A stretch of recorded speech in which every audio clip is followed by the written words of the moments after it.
Монгол улсад цэвэр технологи инновацийн бизнесийг дэмжих замаар ногоон ажлын байр бий болох үндэсний хөтөлбөрийг аль бие усаар эхлүүллээ. За энэ төслийг уур амьсгалын өөрчлөлтийн судалгаа, хамтын ажиллагааны төв, хөгжлийн шийдэл, төрийн бас байгууллага хамтран хэрэгжүүлж байна. Төслийн зорилго нь Монгол улсад цэвэр технологийн инновацийг хөгжүүлж, стартап болон жижиг дунд бизнесийн өсөлтийг дэмжих, бодлогын уялдааг хангах, ногоон ажлын байр бий болгоход чиглэж байна.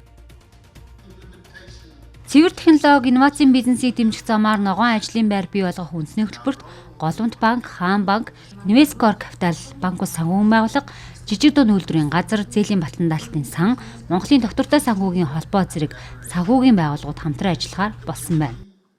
Монгол улсын 90% нийт аж ахуйн 90% жижиг дунд үйлдвэрлэгч учраас энэ нэг хэсэгт нь ингэж 4 жилийн хугацаанд тодорхой хэмжээний үзүүлчихэд нөгөө хэсэгт нь орхиж болохгүй. Гэхдээ энэ чинь олон улсын олон улсын төр хөтөлбөрүүд байгаа. Дээрээс нь Монгол Улсын засгийн газар зөвлөж байгаа олон төрлийн зээл хөнгөлөлтөд зээлийн дэмжлэгүүд байж байгаа шүү дээ, тий. Тэр эдэргээ дэмжиж л авч гардаг л да.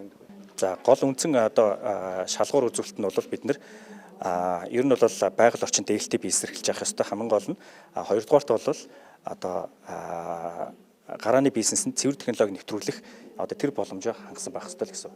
Өөрөөр хэлбэл байгаль орчин дээлтэй тэр бизнесийг л эрхэлдэг байх нь чухал гэсэн. Энэ төслийн хүрээнд бизнес эрхлэгчдийг сонгохдоо байгаль орчинд ээлтэй бизнес эрхлэх, гарааны бизнесээ цэвэр технологиор хэрэгжүүлж байгаа нь гол шалгуур үзүүлэлт болох юм.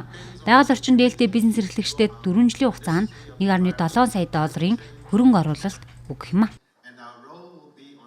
Өнгөрсөн 9-р сард Парисын хэлцээрийн хүрээнд хүлээсэн үүрэг буюу нөөц хүслийн ялгаруулалтаа 30 хүртэл хувиар бууруулах амлалтыг өгсөн байгаа. Эрх лав гарагт бид энийг бас олон улсын хэмжээнд зарлах гэж байна.